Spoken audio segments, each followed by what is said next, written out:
Let's pay homage to the Buddha, the fully enlightened one. Namo tassa bhagavato arahato samma sambuddhassa. Namo tassa bhagavato arahato samma sambuddhassa. Namo tassa bhagavato arahato samma sambuddhassa.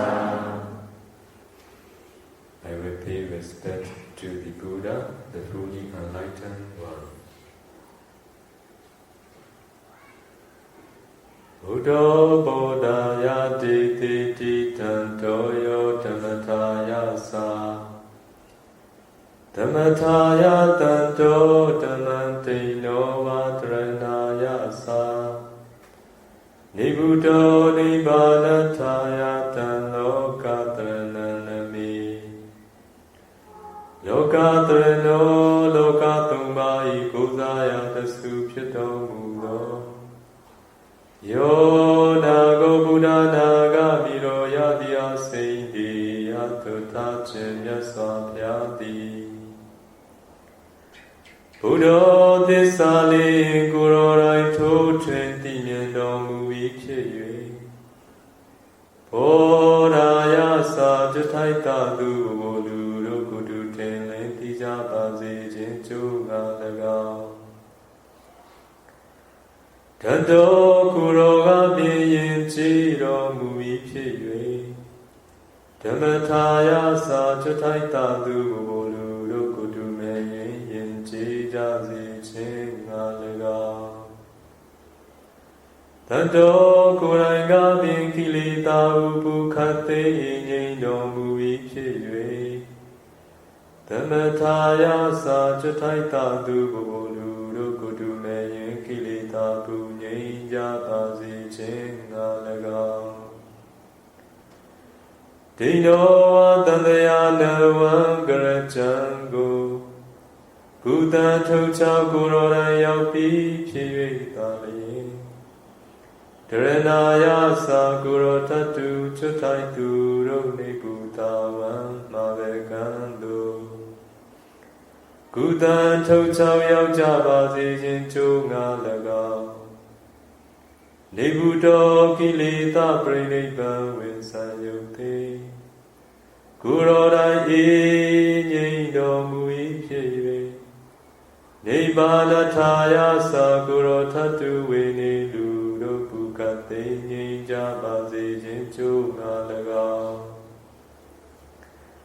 Dhammam Nizili Nadamasako Tete Di Gruna Shita Myatapye Hocharo Mukhe Bhavi Loka Dharana Loka Tumbai Kozaya Tasu Pyato Mudo Tanaga Muda Naga Miro Yadya Seindi Yatotatu Myaswapyago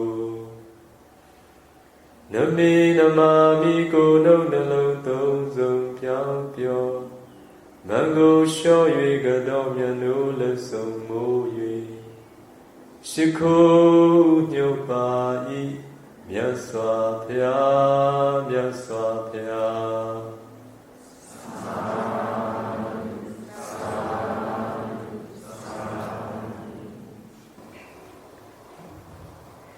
Now we will start Q&A section. There are many questions. First one, did the Buddha give a simile referring how samsara once began? According to the teachings of the Buddha, Buddha said, the beginning of samsara is unknown and knowable. It is impossible to know the beginning of the samsara. It is like drawing a circle. If someone draws a circle very neatly, can we find a beginning? We can't. But according to this question, I want to share with all of you. When I was 2 Vasanas, at the time, one yogi who converted from another religion to Buddhism. At the time he practiced meditation in our meditation center, and he came one day, he came to see me. And he rose a question. He asked me a question on the Buddha said, and all the Buddhists said, the Buddha is omniscient one, the one who knows everything. If he is the one who knows everything, he must know the beginning of samsara. If the beginning is unknown and unknowable, it will not be an omniscient Buddha. Do you agree with him? Yeah, very good. There will be no Buddhists who think about it. Only the one who converted from another religion, he thought about this. Yes, it is true. We should ask this question. If he is an omniscient Buddha, why didn't he know the beginning of samsara? He should know. It is explained in the commentary. Buddha is the one who knows everything. There is nothing who he doesn't know. He knows that there is no beginning. That's why he said, it is unknown and knowable, because there is no beginning. He knows that there is no beginning of samsara. That's why he said there is no beginning. Not because he doesn't know, just because he knows that there is no beginning of samsara. That's why he says the beginning of samsara is unknown and knowable. Okay? Okay, Bhante. Next question. Why am I the head and owner of my karma, although I don't exist? We need to understand two truths. If we want to know, if we want to understand in the right way what the Buddha means. According to the teachings of the Buddha, there are 2 truths. One is conventional truth and another is ultimate truth. Conventionally, there is I, there is mine. There is father, there is mother, there is sons and there is daughters. There are daughters and there are sons. It is true from the conventional point of view, but ultimately there is no I, there is no son, there is no daughter, there is no being, there is no permanent entity. If we don't, conventional usage is very important for all of us. It is for understanding.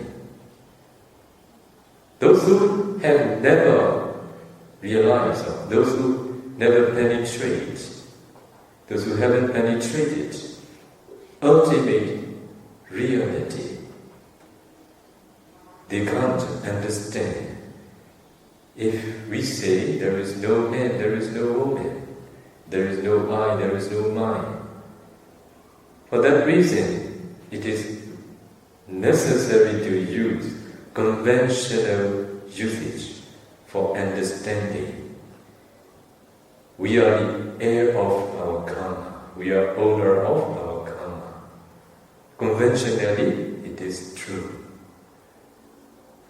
But ultimately, there is no one who does. There is no one who suffers. There is only cause and effect. If there are these causes, there will be this effect. There is no one who receives. There is no one who does it. But if I say so, there will be those who will not be, who will not understand, who cannot agree with me too. Why? Those who don't know the cause and effect, they may think that there is receiver and there is the one who suffers, there is the one who does, and there is a doer.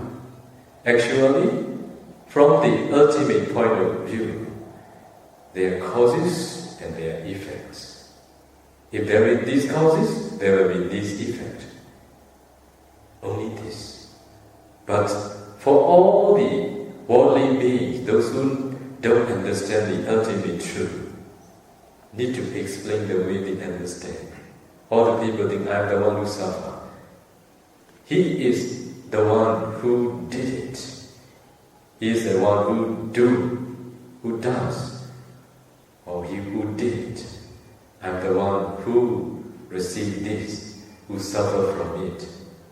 This is from the ultimate point of view. It is very important. I will explain from another point of view. If there is no conventional truth, there will be no one who does. There will be no one who is going to accumulate wholesome karma. There will be no one who is going to be reborn in a good realm. There will be only those who are going to suffer in the four woeful states. Because from the ultimate point of view, there is a man, there is a woman, there is a father, there is a mother. If there is no father, what is wrong with me if I did something wrong to my father? What is wrong with me if I did something wrong to my mother? There will be no one who is going to be reborn in a good realm. There will be no one who is going to accumulate wholesome deeds. That's why conventional point of view and conventional usage is very important for all of us to be able to do wholesome karma and to be able to reborn in a good realm. But for those who want to make an end of suffering, it is not enough. They need to go beyond this. Only after that they can make an end of suffering, when there is no I, my, me, you, father, mother. Okay?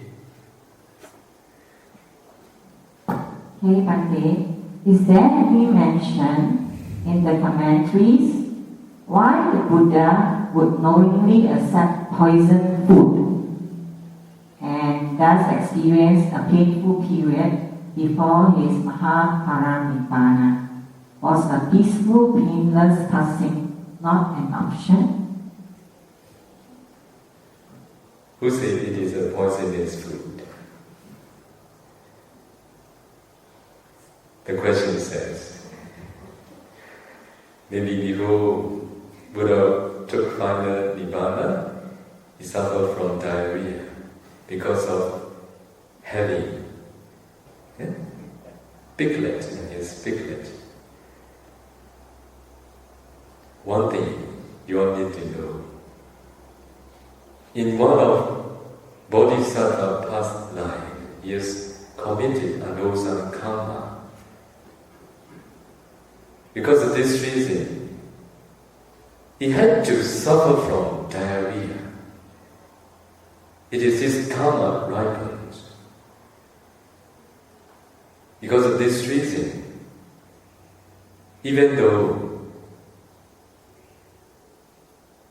he is omniscient Buddha, even though he has supernatural power, he can't prevent himself from suffering from the unwholesome results that's going to give its result according to its unwholesome karma. Because of this reason he suffered. As for Buddha, the compassionate being, considered just for the good of the donors, because he wants to do for the good of the donors. Because of this reason, he accepts and he had his meal. Because of his bad karma, he suffered from diarrhea. Only this.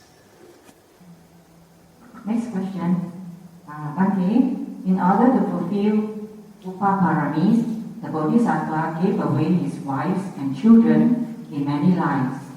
How about the suffering he created for them?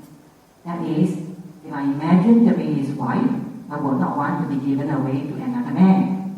If I were to be his child, I would not want to be given away to a stranger. So what about this suffering he created for them? Very good question. To be able to be a Buddha, how difficult it is. You need to fulfill 10 parami, also Upaparami and Paramata Parami. Paramata Parami is giving up even his life. Even to give up his life is not a difficult task for the Bodhisattva. Those who are giving up by the Bodhisattva to fulfill Upaparami, they are not unhappy as you think. Because they are those who are fulfilling Parami for themselves and for the Bodhisattva to be self-enlightened Buddha. To be a Buddha, there must be those who are going to fulfill Parami together, those who are giving a hand one life after another happily. The day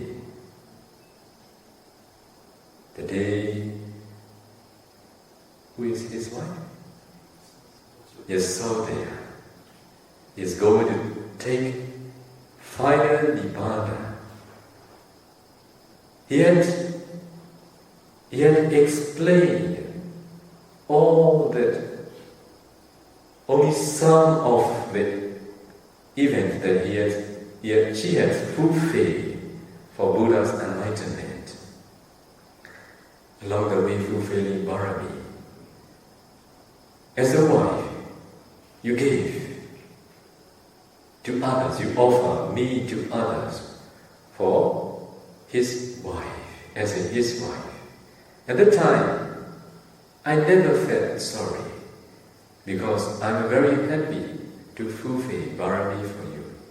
For your self-enlightenment, for your enlightenment, I have done everything happily. Why? They have made an aspiration to be those who are going to fulfill Parami, helping each other. That's why they are avijja, ignorance, they are tanha, attachment, they are craving, upadana, and they are sankhara and karma are walking together until they reach to the final stage, until they ripen. That's why you will suffer, you will not be happy doing so. Why? You are not the one who make an aspiration to fulfill for Bodhisattva to be a Buddha. That's why you don't need to worry about it. You will not be done by any Bodhisattva.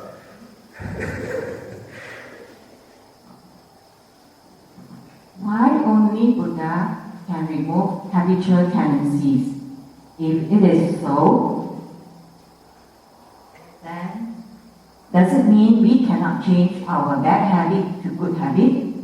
For example, if a person who has a stubborn and proud character, can this person change or remove this habitual tendency? This is not habitual tendency, this is just because of the defilements, which is pride.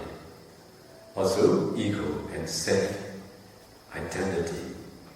Habitual tendency is another.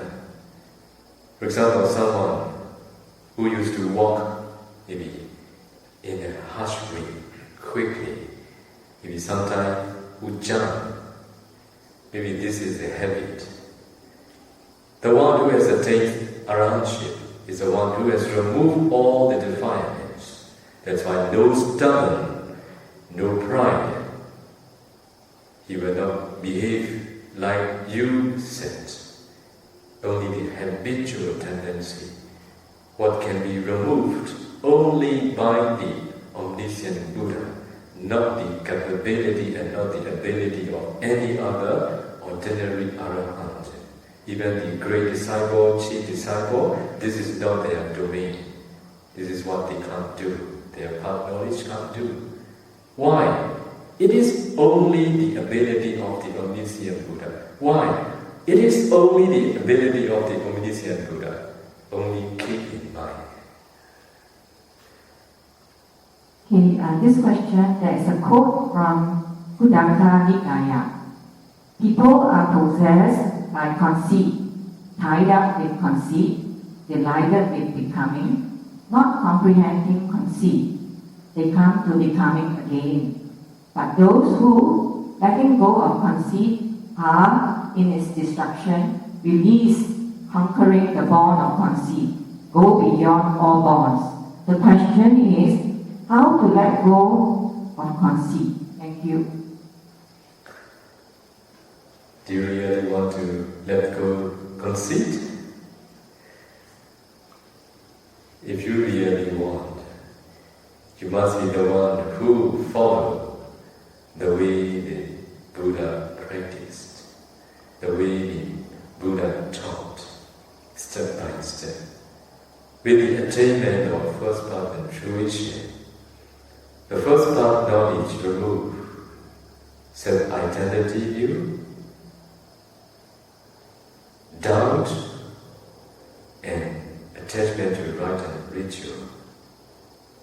Nothing can remove these very strong fetters.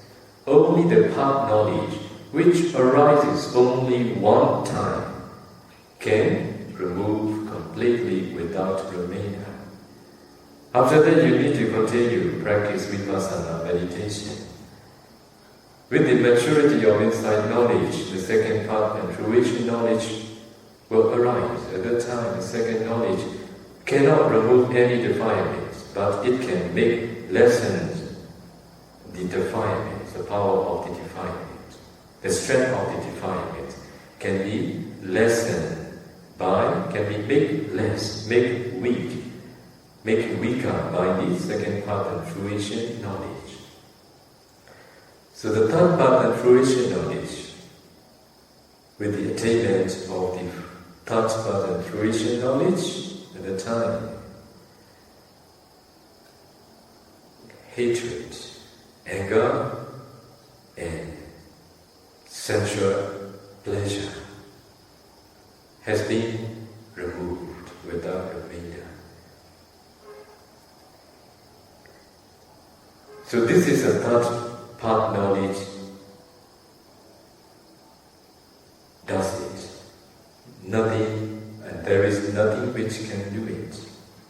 Only with the attainment of fourth path and fruition, all the remaining attachments, tanha, and defilements has been removed completely without remainder. So, if you want to let go of the conceit, you need to practice the training of morality, the training of concentration, the training of insight, systematically, step by step, engaging your meditation, spending enough time, maybe the whole life, without going back home. Hey, Bhante, since Bhante mentioned about morality, this question is also related to it. Why sila is important when we learn samadhi? If somebody doesn't have good sila, does it mean he or she cannot attain or practice samadhi? How sila affects our samadhi? We all need to understand the purpose of practicing these three trainings. And the question is related to the first training and the second training. What is the purpose of practicing the first training, the training of morality in our daily life? We do three actions, bodily, verbally, and mentally. The purpose of practicing the first training, the training of morality, is to purify two actions, bodily and verbal actions. Lay people, they observe 5 precepts. The first one is refraining from killing. Is it bodily or verbal actions? Killing, is it bodily or verbal wrong actions? Bodily wrong actions. Stealing, bodily. Sexual misconduct, bodily. Telling lies, verbal. How about taking intoxicants? Bodily and then verbal. Bodily and then verbal. Why? You take with your head, that's why bodily. Why? You drink with your mouth, that's why verbally. Do you agree with Venerable? Mental also. Mental also. It affects your life. Okay. Do you agree with them? Literally, you can like just kill with your mouth, like, I won't kill you, but it's gonna be probably moderate. Taking intoxicants. If you just like swear somebody like, I will kill you, then that doesn't mean like probably murdering other people. When someone was drunk, do you mean? Or no, like when somebody just swear other people like, I will kill you, then it's called like probably murdering other people. No, this way, what I mean is taking intoxicant. The action itself, is it bodily wrong action, verbally wrong actions, or mentally wrong actions? This is the question. Oh, probably all of them. All of them. I was wrong. It's bodily. Bodily. The consequence is verbal. Are you sure? I know.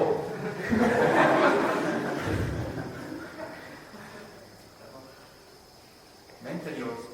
Mentally No, also. you don't take intoxicants. No, what I want to say is the consequences of taking intoxicant affects the mind in that sense. This is true. So I will give the answer. Do you want to hear? If you want to know what the taking intoxicants, what the action is, killing, bodily wrong action. To kill, there must be someone, external being. We did something wrong towards someone. We did wrong towards someone. Stealing something or someone towards. Okay? We steal something or we steal someone. Sexual misconduct towards somebody. Telling lies towards someone. All the bodily and verbal actions must be external beings or external things. Taking intoxicant itself is not doing anything wrong to anybody. Just because of taking intoxicants, when someone was very drunk, he was heedless. At the time he could do or he can do all the wrong actions, bodily, verbally. That's why Buddha said, it is the basics of the negligence. It is not the bodily wrong actions, it is not the verbally wrong actions. It affects the mind. It makes someone heedless and ready to do killing, stealing, sexual misconduct, and telling lies. Become very easy for him. That's why it is not the bodily, verbally wrong action. It is just the basics of negligence. Appamada,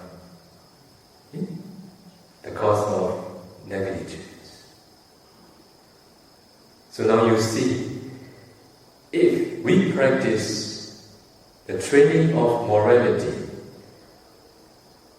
we can make two actions pure, bodily and verbal actions. Even though we observe or we practice morality, even though we refrain from killing, when the mosquito sits on you, if you feel very pain, sometimes you forgot, that you observe precepts, you make your hand ready, and you remember, oh, I am practicing morality, so you drop your hand. But mentally, you did wrong. That's why, if we practice the first training, we can't make the purity of mind. Even though you refrain from sexual misconduct, there may be a time you want to do, but you remember, I shouldn't do. I'm practicing. That's why you didn't do practically bodily wrong action. But mentally, they may arise. That's why the training of morality is just for the purity of bodily and verbal actions. If someone don't practice the training of morality, his bodily and verbal actions will be impure. His mind will be very, very terrible too. How can such person develop concentration? To be able to concentrate, to be able to develop concentration, we need to make true actions pure first. Only after that, our mental actions become very, very settled. And then we can continue to train. Second training, the training of concentration. Do you get it? Next question is about parami. What is parami? Is it the same as good kusala chitana? How to make parami support our meditation? The way to enlightenment is fulfilling parami. What is parami? It is a noble quality of a certain person. It is not the actions that we did, or we do, or we are going to do, with the intention to be reborn in a good realm, and with the intention to be reborn as a wealthy person. We don't do. We just do actions to be able to make an end of suffering, to realize Nibbana. With this intention, if we do offering, practicing morality, practicing the training of concentration, or the training of insight, with the intention to make an end of suffering, they will provide for the realization of Nibbana. It is a way of fulfilling parami. If you have someone with the expectation, expecting to get something in return, it is not the way of fulfilling parami. It is just doing something good, but not superior. It is inferior one. That's why whatever we do, without expecting any result, just understand that this is a good thing that I should do.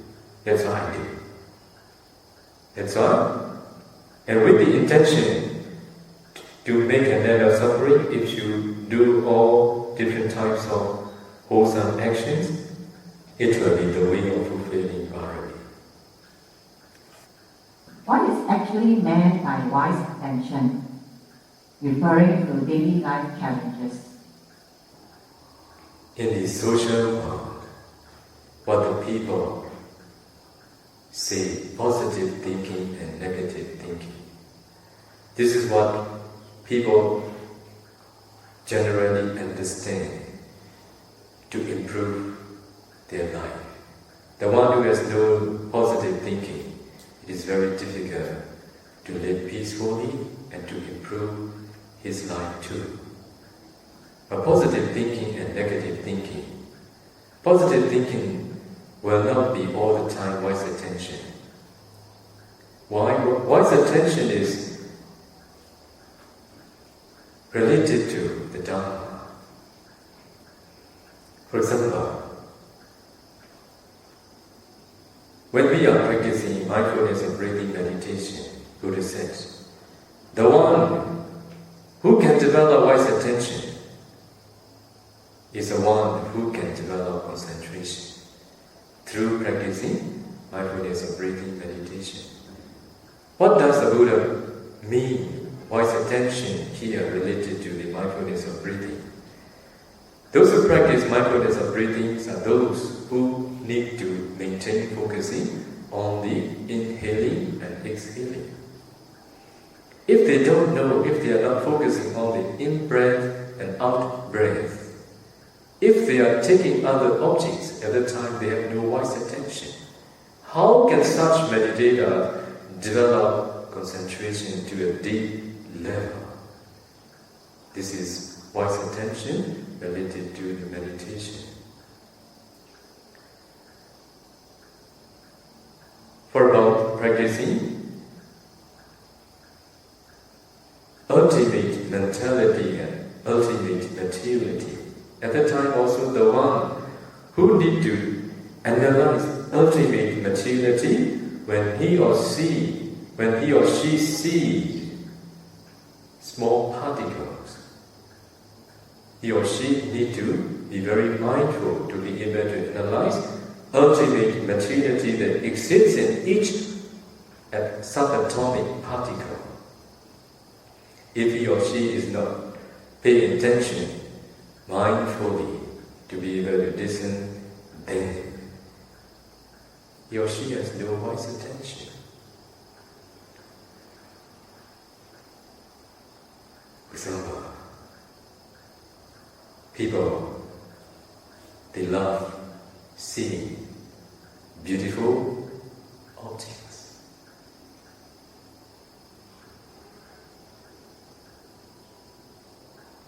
If they pay attention, desirable, beautiful, attractive objects,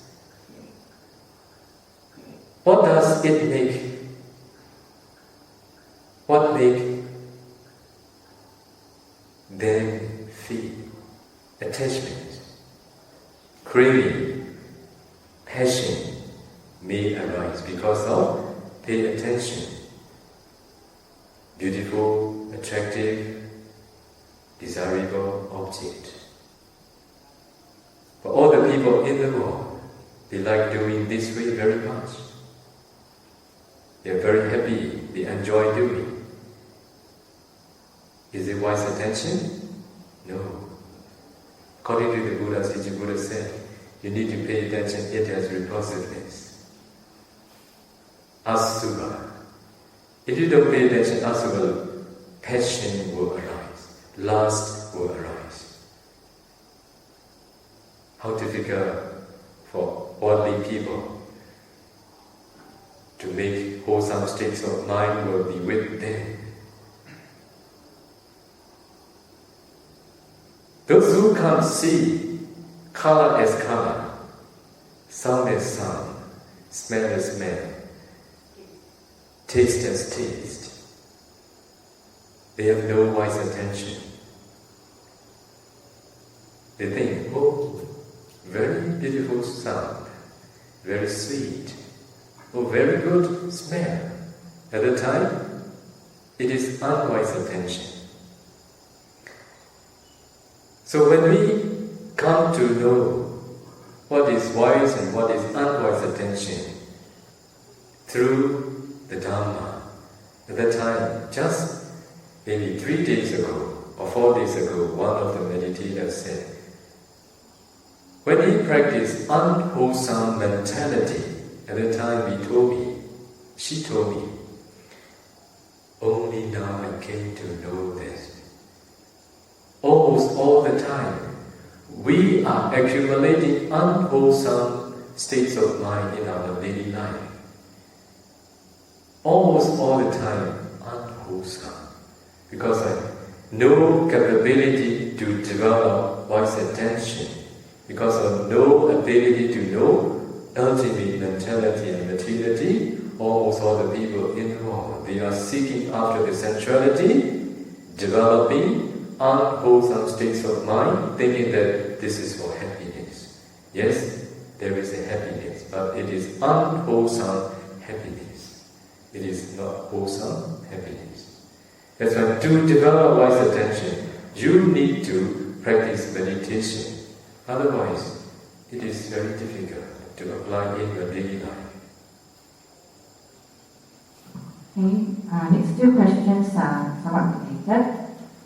First is how to make peace with our mind if we have not yet mastered accept without participating. If you want to live peacefully, we need to know how our mind is getting involved with many unnecessary things. The cause of having no peace of mind, the cause of suffering is because of not knowing one's own mind, which is getting involved with many unnecessary things. For that reason, the Buddha says, Bhikkhu, if you are not skillful reading the habits of your own, if you are not skillful reading the habits of others' mind, it doesn't matter. You must be skillful reading the habits of your own mind. To accumulate wholesome deeds more and more, and to avoid unwholesome deeds more and more in our life. We must be the one who is very skillful reading the habits of our own mind. Only when you become skillful in the habits of your own mind, you will come to know how to live peacefully. You know the causes of suffering, you know the causes of making your mind not in peace. I have reminded many of my disciples to be skillful reading the habits of one's own mind. This is the cause of having peace of mind in our daily life. How to live peacefully, how to live with peace of mind in our daily life, even though we are those who don't yet penetrate the Dharma. If you become skillful reading the habits of your own life, you will be the one who knows how to live peacefully. You will be the one who knows how to die one day too. If you want to know, you must be the one who train your mind to be skillful in the habits of your own mind. Only at the time you will understand what I meant. So, this was related to the earlier question. If unwholesome mind states or thoughts arise, when is it appropriate to accept without participating, and when to take action to remove them? For example, by substituting the opposite, maybe like dosa with metta. To accept without participating. To develop such quality, we need to know the causes of all the mental actions. We feel anger. Why do we feel anger? Who is feeling angry? What is the cause?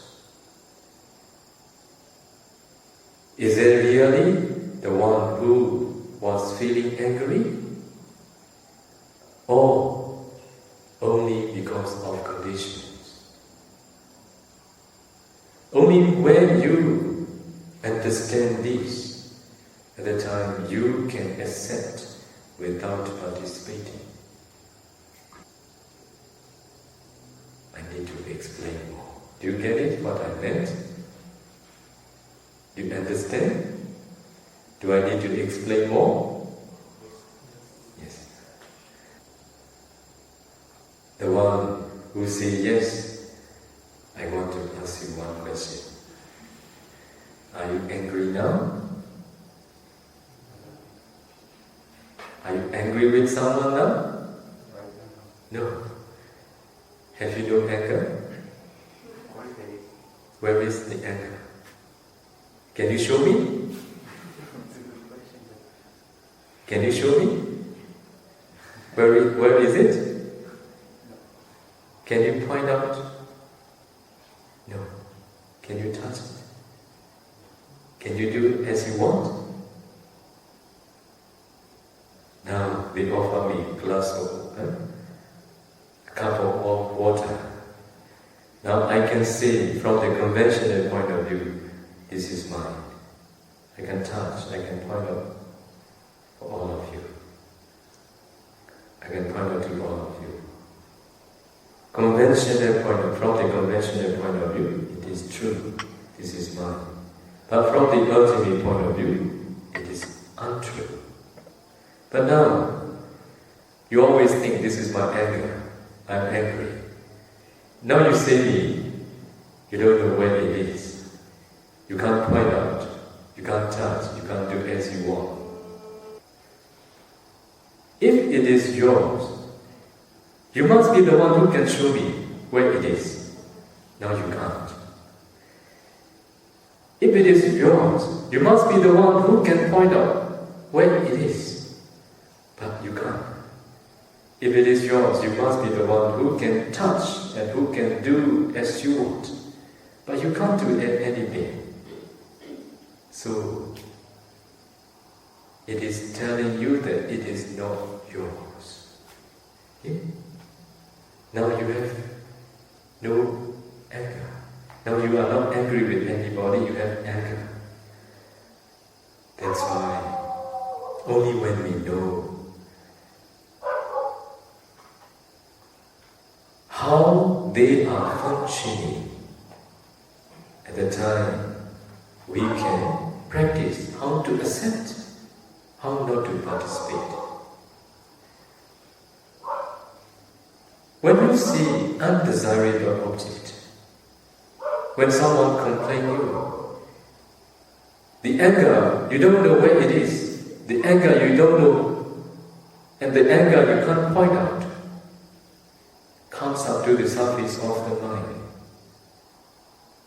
when someone complains. Okay? So there is a condition, complaint, undesirable things. You participate with it. Because of this reason, the anger that you don't know where it is comes up to the surface of the mind. The nature of the anger, it is cross, and it wants to react something towards someone. This is the nature of the anger. You are not the one who is feeling angry. Only the anger causes you to feel it. But you haven't removed self-identity. Because of this reason, you participate with it, thinking this is my anger. Because of participating with your self-identity view, the anger becomes stronger, thinking that this is my anger. Actually, it is not. If you understand this way, it is not the right way. I will give an example. When we see a mango seed, we know if we grow it, one day it can grow trees, it can bear fruit. You understand just by seeing a mango seed. Do you see trees and fruits in the seed? No. Where is the tree? Where is the fruit? You don't see. But you understand, you know that it will grow, it will bear fruit if we plant it. Only when there are conditions at the time, it can grow and it can bear trees and fruits. What are the right conditions? Soil, water, and sun. Only when these three conditions are met, it grows trees and it bears fruit. We understand there is a potentiality in a seed. Potentiality to grow trees and bear fruits when there are right conditions. Okay? In the same way, now you are not feeling angry with anybody, but there is a potentiality. Only when conditions are met, at the time, anger, that we don't know what it is, comes up to the surface of the mind. Greed, that we don't know what it is, comes up to the surface of the mind. Greed wants. This is the nature of greed. Greed, desire. Greed, wants. Greed, want to possess. This is the nature of the greed. But only because of not knowing this, because of self-identity view, you participate with the greed. When the greed comes up to the surface of the mind and greed tells you, I want. You wrongly think, I want. These two I are not the same. The first I is greed. The second I is you. Okay? Because of that self-identity view, we hold greed as ours, anger as ours. Because of this reason, we participate all the time. So when you become skillful reading the habits of your own mind, when you see a very beautiful, attractive object, at that time, the greed that you don't know where it is comes up to the surface of the mind. Initially, you think that this is what you want. But if you train your mind to be skillful in the habits of your own mind, you come to know attractive, beautiful, attractive, desirable object is one of the cause. I is another cause. Light is another cause. Unwise attention is another cause. Only when these four causes are met, the greed that lies hidden comes up to the surface of the mind and tells you, I want. Now you see four conditions. I sensitivity, this is one. Light, if it is dark, you can't. And there must be desirable object. And unwise attention. Only when these four conditions are met at that time, greed that lie hidden, where you don't know where it is, you don't know where it is, comes up to the surface of the mind. And you wrongly think, I want. But when you become skillful, reading the habits of your own mind, you see those causes that make greed comes up to the surface of the mind, and you look at it, oh, just because of this, it comes up. So if you follow doing according to the instructions of greed and hatred, you suffer a lot. So you come to know, if I don't listen its instruction, I can live more peacefully. So you accept. You can't reject. You can't argue with them, because you have. That's why you must train to accept without participating. I will explain a little bit more. Buddha said, Ragaki, raga means lust. Ragaki means fire of lust. Buddha used lust as a fire. When we feel lustful feeling at that time, in our mind it is burning. When you feel angry, Buddha said it is dosaki. dosa as a fire of anger. At that time, your mind is burning, so strong. Dosaki, ragaki, mohaki. Delusion as fire of delusion.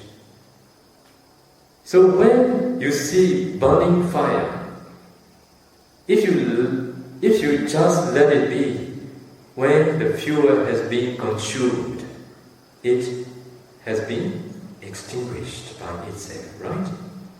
But if you add fuel, there will be no ending. It will become stronger and stronger. So we must train not to add fuel when the anger is burning in your mind. At that time, adding fuel, what is adding fuel? What is the action of adding fuel? If you participate with I and my view, you add fuel. You make it stronger. You make it burn strongly, continuously. That's why I told all of you not to participate me, not to add fuel with the I and my view. Just to accept them as it is. Why? We have all these defilements. If we don't participate, just accept. It cannot grow strongly and it will stop there by itself. Do you get it? Do you understand? Okay. Thank you for your understanding. Thank you for this explanation. Okay, next question. How to develop and maintain faith, saddha, as one of the 5 indriya and phala? In particular, if progress in practice seems to stagnate. As you all know, after Buddha's self-enlightenment, he inclined not to teach the Dhamma. Why? The Dhamma yet penetrated is so deep and profound. Those beings who enjoy sensuality, who spend their whole life enjoying sensuality due to mass of defilements. If I teach such deep and profound Dhamma, if they don't understand, it will be just for my tiring, for my tiredness. That's why he inclined not to teach the Dhamma. There are many reasons, not just because the Dhamma is profound. There are also some other reasons. What I want to say, when the Sambati Brahma requested the Buddha to teach the Dhamma 3 times, because there are many beings, those who have not a lot of dust in their wisdom eyes. They can be those who are going to realize the Dhamma. That's why Buddha, if the Buddha doesn't teach the Dhamma, it will be great loss for them. So please teach the Dhamma. He requested 3 times Buddha. Then Buddha said, Buddha, recite the stanza. What does it mean? I have opened the door to Nibbana. Please show faith on the Buddha and the Dhamma. At that time there is no Sangha yet. Even the Buddha is going to teach the Dhamma. When the Buddha is going to teach the Dhamma, he surveyed a person who had faith on the Buddha Dhamma, not towards those who have no faith on Buddha and Dhamma. That's why, for us, as an ordinary teacher, those who don't know others' mind, those who don't know others' barami, we teach everybody, try our best. Those who have faith, those who have no faith, how tiring work it is. For Buddha, he will not choose such person, those who have no faith. He will choose to teach those who have faith on him and the Dhamma. Why? First of all, we must follow his teachings. If we have no faith, how can we follow? But Buddha never asked anybody to have faith on him. Why? It is useless way of doing. We don't need to ask anybody to have faith on me, faith on us. Why? It is just forcing. It is not natural process. Those who have accumulated wholesome actions related to the teachings of the Buddha in their past, for sure they will be those who have faith on the Buddha and Dharma. They will engage practicing meditation until they realize the Dharma. If it is not in this very life, for the future realization in the future, they will try their best. That's why, if you have no faith, I will look you until your faith becomes stronger. Only at that time, I will teach according to your faith. If it is not, I will just see you.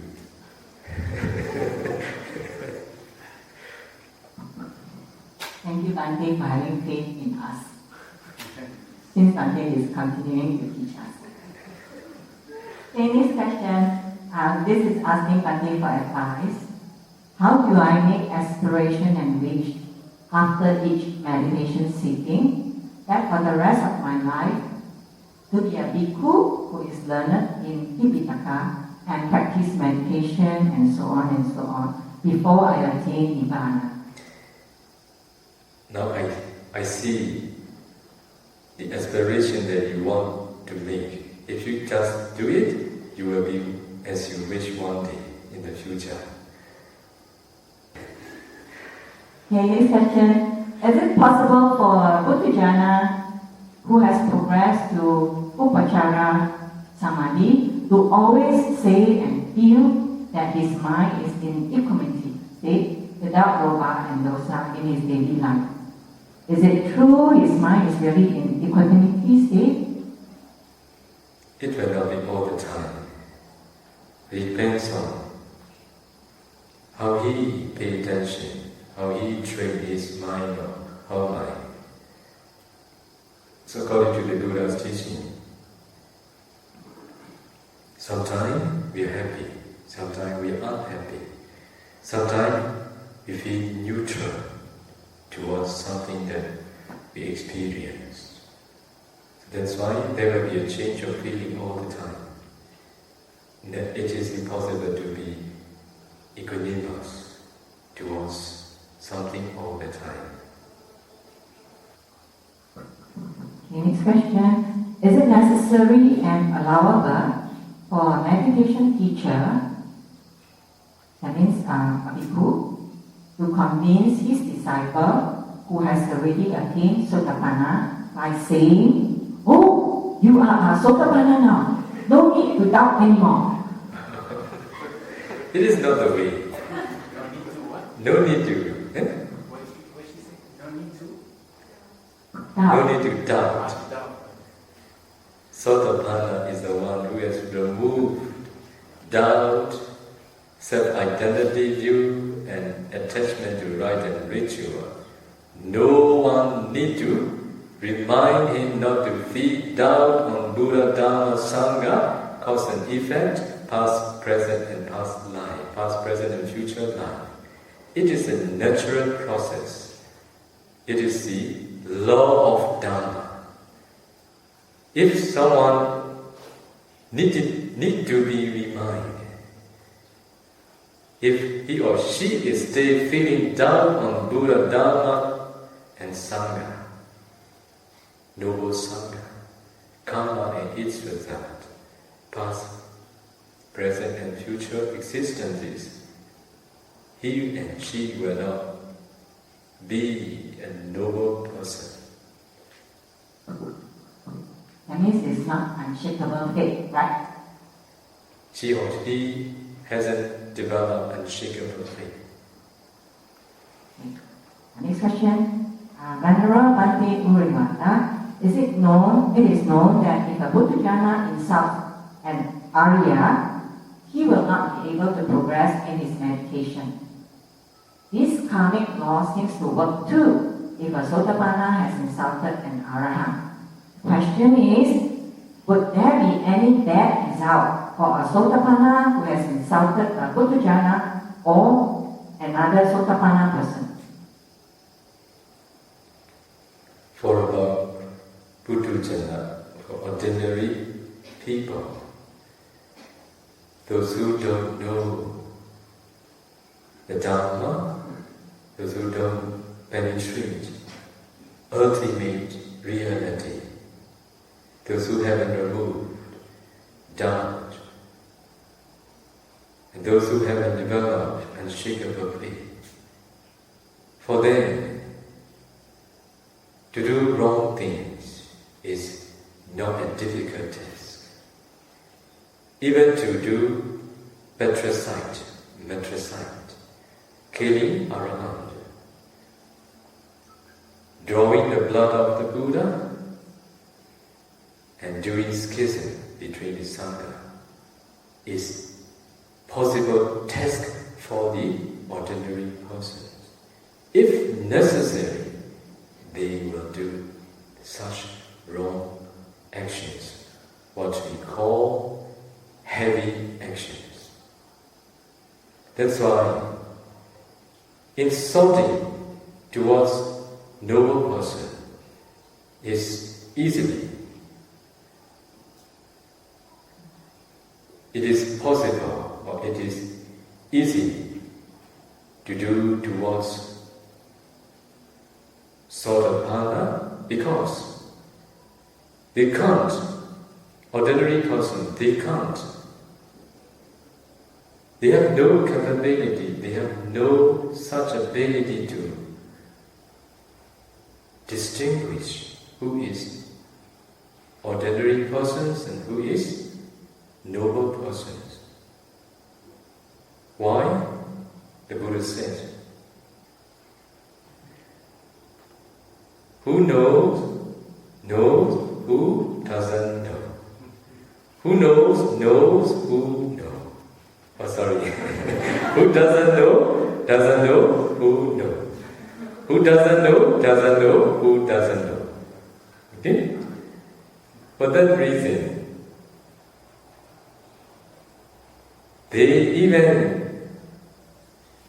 they heard someone is noble person.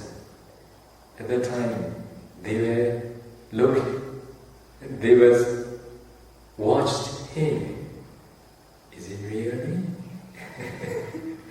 Sometimes he may heedlessly do some actions. Oh, such actions cannot be. Because of doing such action, he cannot be a noble person. He may judge, he may make a judgment. Okay? Because he has no such vision. He cannot go beyond his ability. The realization of a noble person is beyond our naked eyes. That's why they can't make judgment righteously. It's very dangerous for all the ordinary people. Even they know that this is a noble person, they are watching all the time to make a wrong judgment. They are very happy to make a judgment. That's why I told all of you to be skillful reading habits in your own mind, which cause you suffer in this very life and in the future too. Okay? So far about the Sotapanna towards Arahant. In the teachings of the Buddha, there was one Sotapanna. When he saw an Arahant, after receiving his porridge, because he was the stomach problem, he was a wind gather in his stomach. So, when the porridge is still hot, he need to drink. After accepting his meal, which is a porridge, on the way, he drank. Oh, this is not a good behavior. Such person will not be an Arahant. Okay? Even for Sotapanna, he may sometimes do wrong judgment, but not a very strong one. Okay? Not a very strong. He didn't say it is not Arahant. Such behavior should not be done as a bhikkhu. So at the time, the Arahant said, what is your attainment? I've been a Sotapanna. Please don't continue. Please don't continue your practice. You will never be an Arahant. So, but if the Sotapanna asks forgiveness, at that time it is fine. Okay?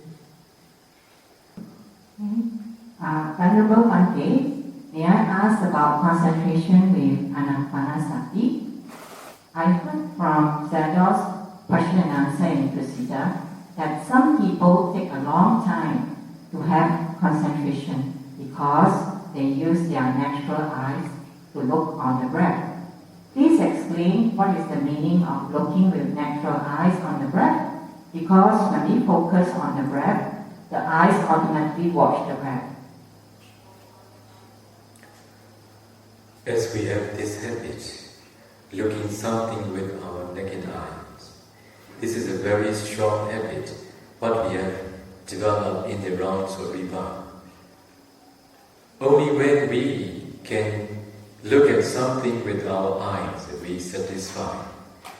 Because of this habit, when meditators practice meditation, many meditators, they use eyes focusing. Even though they have closed their eyes when they practice, they stay directing their mind towards meditation object. If they do it in this way for a long time, it disturbs their meditation too much. There was one yogi who could get the light only after 1 week practicing. It was 10 years ago. Since 10 years ago, after 1 week practicing Anapana, he got the light. He still encountered difficulty with his practice, Anapana meditation. Why? Only after 2 years practicing Anapana using his eyes, he told me he had practiced in this way. So eyes pain, eyes strain. At the time, I need to remind him not to do this way, because of doing such habit for a long time, he encountered difficulty to give up. But just recently, maybe 3 weeks ago or 2 weeks ago, he could overcome this now gradually. That's why when we practice, we close our eyes. I can see only when we open it. That's why with closed eyes, if we use our eye, this is just doing wrong thing. It is useless. That's why meditation must be mind focusing, not eyes focusing. How they use? Close their eyes, they direct their eyes towards the object. Because of this reason, they need to put too much effort to know the object with the mind, to know the object with the eyes. That's why their effort becomes excessive day by day, sitting by sitting. Finally, it makes the eyes feel pain. Eye muscle become also discomfort, feel discomfort. Because of this reason, if any meditator, those who are doing this, please change as quick as possible. With understanding, you can change. With closed eyes, you can't do anything. That's why, with eye, just do one thing. Please close. Don't do anything. Okay? Next question. What kind of causes give result to a mind which is of easy, sharp and quick comprehension, and also which is able to memorize easily when he hears something only once? Because of his or her aspiration in the past. Also because of fulfilling related karma. How can Nibbana as meditation object be described? Nibbana is the meditation object for those who can realize Nibbana. When he or she enter fruition knowledge, at the time he or she take Nibbana as object, and then he pay attention, or she pay attention. Etam santam, etam panitam. This is the time meditator practice neither perception or non-perception, they pay attention in the same way. But it is not on the Nibbana, it is just on the object, which is ultimate mentality at the time. But for those who have attained path of fruition knowledge at the time, they can practice this, taking Nibbana as object when they enter fruition knowledge. When you attain at that time, you will understand. Don't worry. The second question, more worry. There is a powerful concentrated mind arising that takes and knows Nibbana as object. But Nibbana has no trace of Nama Rupa. Can Bhante please explain? What to explain? There is no question to explain. That's why I say more worry. Okay, third question, is there a difference between Nibbana and emptiness? Sunyata, or voidness, void of arising and perishing, void of nama and rupa, void of defilements. This is called, this you can call sunyata.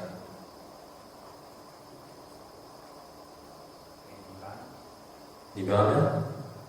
Yes. Nibbana is this. Where there is no rising and perishing, there is no trace of nama and rupa, there is no defilements, there is only peace. Yeah? That is called Nibbana. So, emptiness and Nibbana is synonym. Emptiness. You may not understand what the Buddha means, that emptiness. Why? The emptiness, what you understand is just emptiness. Only when you know ultimate mentality and materiality, causes and their effects, you live, you dwell in one shop. You have this quality to dwell in this shop. When you practice vipassana, contemplating impermanent suffering non-self, when the insight knowledge becomes mature, you break through and you reach to another shore where you can never dwell before.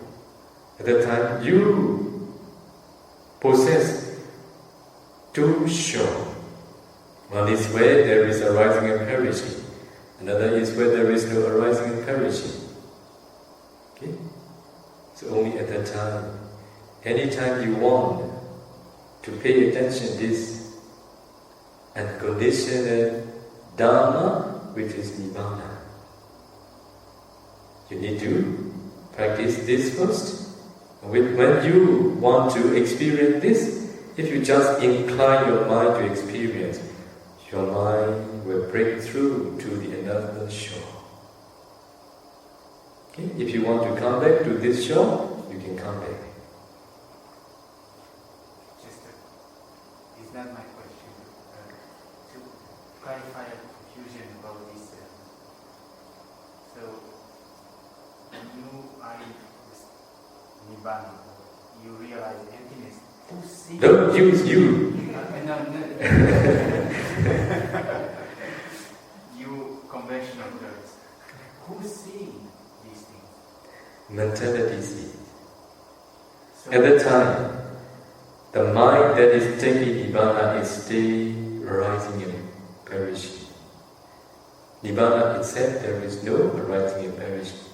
The mind that is taking is still running. even in Nibbana.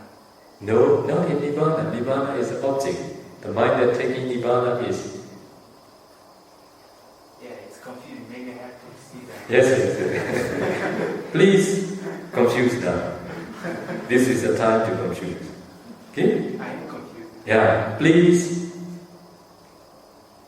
improve not to have confusion anymore. Okay. Here you stay in this shop first. Okay, there are three things.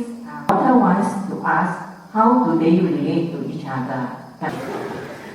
The three things are anusaya, asava, and samyogas. Anusaya is latent tendency. Asava and another samyojana. Huh? They all are just the defilements only. When it stands in a stage of latent, at the time it is called anusaya. Asava, in the rounds of rebirth, the beginning of samsara, which is unknown and knowable. With this long journey, we have done, according to the instructions of the defilement, life after another, life after life, one after another. Because of this reason, it becomes like a pot in which the alcohol was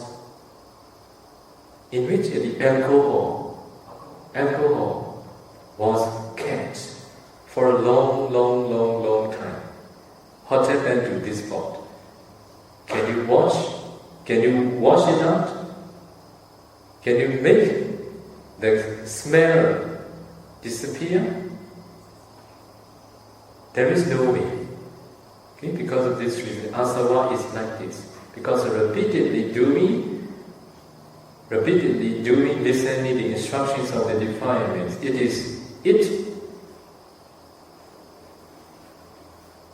it makes strongly be with us. As it is difficult to make clean the smell of the pot in which alcohol was kept for a long time.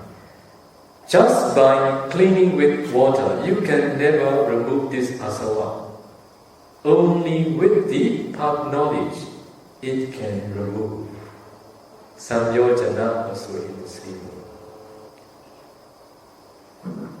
Okay, next question. How to abandon the sense of self, in particular, before attaining Maggapada? As I told all of you, if you train your mind to be skillful in the habits of your own mind, when you become skillful, at a time, your perception of self will be reduced day by day. You don't add fuel with the self-identity view. You just accept without participating. You look at them like you see outsider. When you see someone who is very angry, do you like it? Yes, you don't like it. When you become skillful in the habits of your own mind, you see them as an outsider. At that time, you don't want to participate with them, or you don't want to be slave of them. You will not listen all the instructions given by them. At that time, your perception of self will be reduced very much. But you must be very mindful all the time. Okay. This question is, can Bhante please explain the meaning of vijnana within the context of Paticca Samuppada in relation to its meaning as one of the five khanda and part of mind? Consciousness aggregate just mere knowing something. It can't decide what the object is. It has this characteristic, mere knowing. So all these five khanda, they are working together. Suppose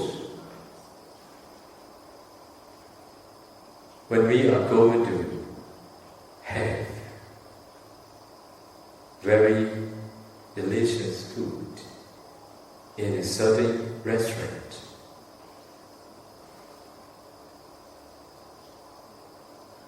as we have body, the body needs food. Do you agree with it? As we have body, the body needs food. To fulfill the need of the body, we choose a restaurant where we can have very good food. So you have it, you eat it.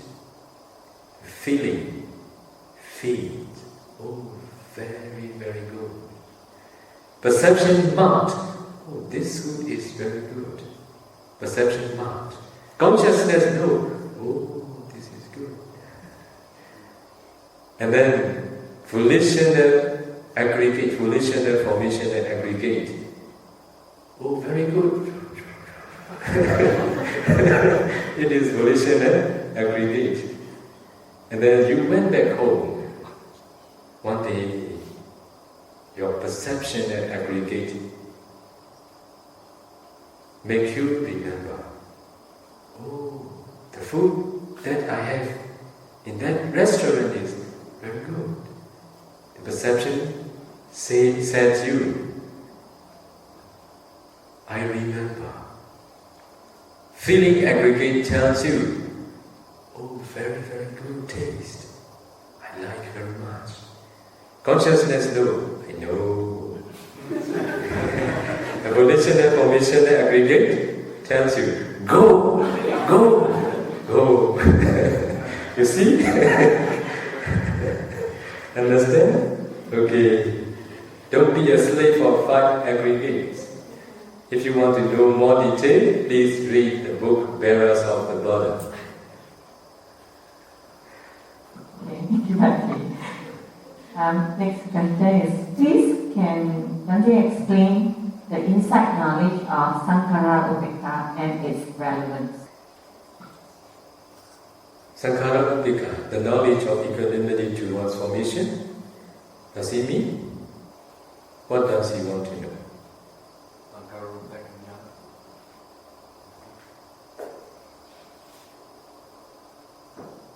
Really? What is its importance, or how does it function? What does it do? Very important. Without attaining the knowledge of equanimity towards formation, you will not be near to Nibbana. That knowledge is very close to path and fruition. When someone attains that knowledge, they need to force them, but they need to remind them to continue their practice day and night in every form posture. Only then their knowledge will break through another shore, which is Nibbana. Without attaining that knowledge, no one can attain path and fruition. This is the knowledge that we must pass before we attain path and fruition. I have heard from another Ba'al Bhikkhu that most meditators are able to hear sound when they are in jhana. In your experience, what percentage of meditators are able to attain a state of jhana concentration where the 5 sense doors completely shut down and the meditator is unable to hear any sound? Is this percentage the same in all 4 jhanas? When someone fully absorbed at the time, they will not hear, even when they attain first jhana too. But we need to emulate the Buddha when we are those who are helping others for their attainment. Even with the excess concentration, yogi can penetrate for noble truths. For that reason, the way the Buddha had others, Buddha has great metta, loving kindness, and compassion towards. What is metta? What is loving kindness? Don't you know what is loving kindness? What is metta? Metta is doing for the good of others. But you need to understand more deeply. Metta is doing for the good of others. Metta is helping others the way he or she can, not the way you want him to be. Do you get it? Every early morning, Buddha surveyed the world with his Buddha's eye. Someone appeared in his eyes. He knew that this is a person who is going to take refuges in triple chain. How far it was, or how far it is, he went there. He gave a Dharma, he explained the Dharma for him to be able to take refuge in triple chain. Doing for the good of others what he or she can, not what he wants. As for Buddha wants him to attain arahantship for sure. But he or she has no such ability to be. For that reason, Buddha do helping for the good of others, understanding what she or he can. It is real metta. If we emphasize on what we want him to be, what we want her to be, it is called lobha. It is not metta. That's why there is a conflict between parents and children, friends and among friends. Why? They want others people to be the way he wants. It is not the way we should practice. It is not for our happiness. It is just for suffering. It is a cause of conflict between every group. For that reason, I let my yogi train their mind to attain fully absorption, concentration, if they can. If they can't, sometimes they hear the sound and then they absorb again. They hear the sound, they absorb again. With this concentration also they can penetrate the Dharma. I let them train again and again. If they are unsuccessful with fully absorption concentration, I will let them continue their practice according to what they can. That's why there will be those who can make fully absorption and there will be those who can't too. Do you want to argue with me? I think no. Okay, thank you, Bhante. May Bhante be always be well and happy, and please have faith on us so that you can continue to teach us. Okay. Sadhu, sadhu. You will share where we stand today. Repeat after me. Idam me punya, asavakaya, vaham hotu, idam me punya, nibbānassa, pacayo, hotu, mama punya bhagam, sabba satana,